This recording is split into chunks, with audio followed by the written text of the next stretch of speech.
The name of the topic is Magnetic Properties of Materials.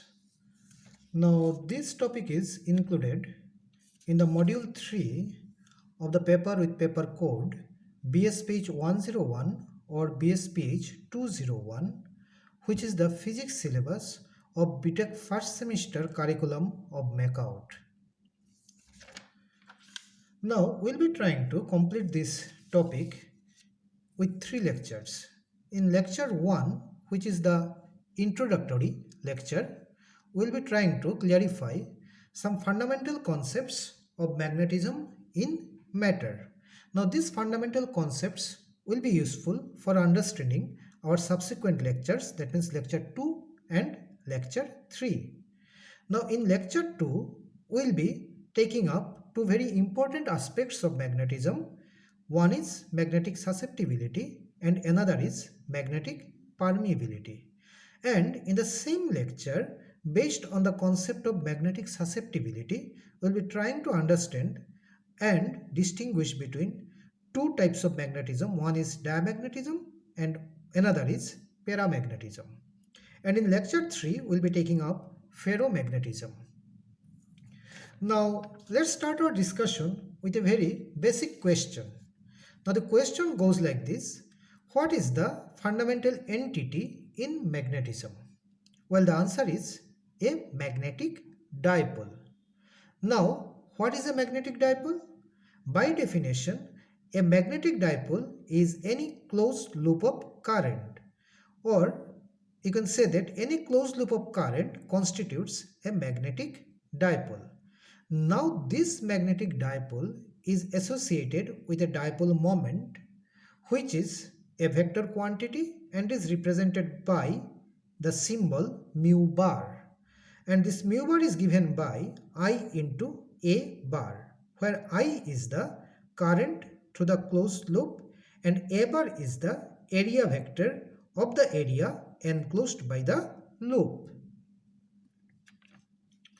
Now, if this particular current loop is placed under the influence of an external magnetic field, then what will be the effect? So here it is written, actually the loop experiences a torque. So if this magnetic dipole, that is the closed loop of current, is placed in an external magnetic field, suppose B bar, then the loop experiences a torque which is given by tau bar is equal to I A bar in cross B bar. Now this I A bar, if you can recall, is nothing but the magnetic moment of the loop and it is denoted by mu bar. So this I A bar can be replaced by mu bar. So tau bar finally becomes mu bar cross B bar. Now what is the job of this tau bar, this torque tau bar? It actually tries to rotate the closed loop so that, like this, if this is the original position of the loop, then, and if you are applying a magnetic field B bar, then the B bar applies a torque on the loop so that the loop gets rotated in such a position that the magnetic moment of the loop gets aligned along the applied magnetic field B bar. Now next comes molecular theory of magnetism. Now this is actually based on our very fundamental concepts of structure of atoms which we know from our school level knowledge. So actually this theory says the matters are made up of atoms, and as we know, atoms are made up of a central nucleus around which electrons are revolving round in closed paths, and these closed paths are called electronic orbit. So the motion of electron round this closed electronic orbit can be considered as a closed loop of current, and hence it can be considered as a magnet associated with magnetic dipole. So this motion of electron around the nucleus in a closed orbit describes a magnetic dipole which is associated with some dipole moment.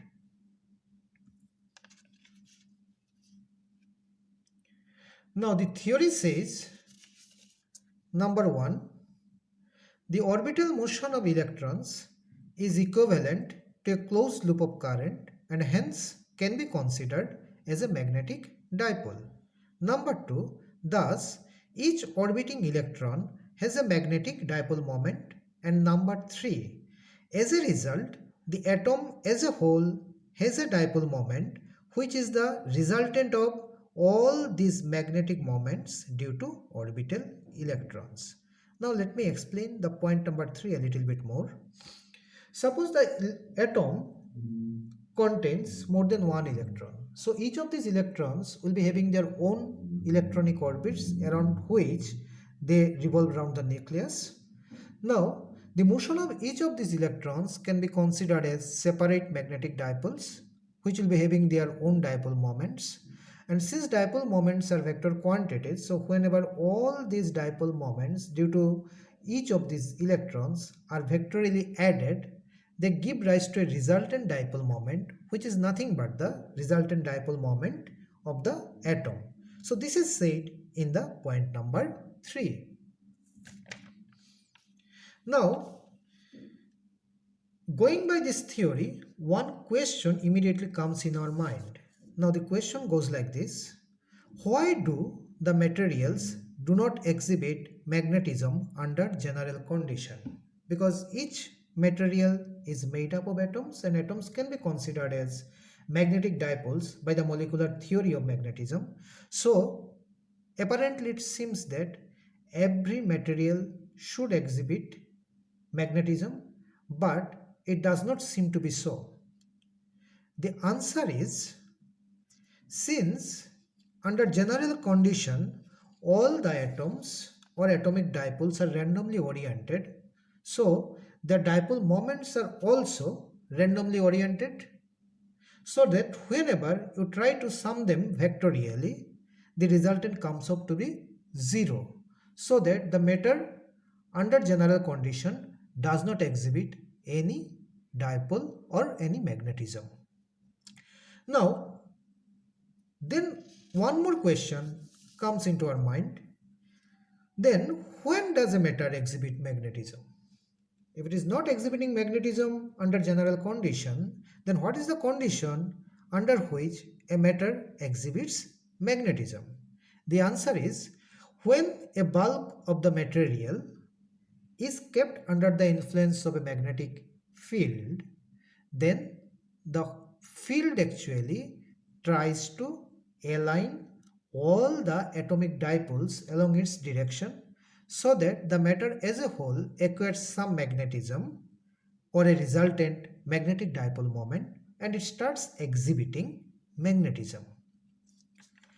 Now next, there are three fundamental vectors in magnetism which are denoted by m bar, b bar and h bar. Now m bar is called magnetization vector, which is nothing but the dipole moment per unit volume inside a material. B bar is called magnetic induction and H bar is called magnetic field intensity. Now there is a relation between these three fundamental vectors, and the relation is stated as H bar is equal to B bar by mu naught minus M bar, where mu naught is a quantity called permeability of free space, and regarding permeability we will be discussing in our next lecture. Now for free space there is no material medium, so there is no question of magnetization, so M bar becomes 0. Now putting M bar is equal to 0 in this relation, you will be getting B bar is equal to mu naught into H bar. So this relation is applicable for free space, where this relation is applicable for material medium.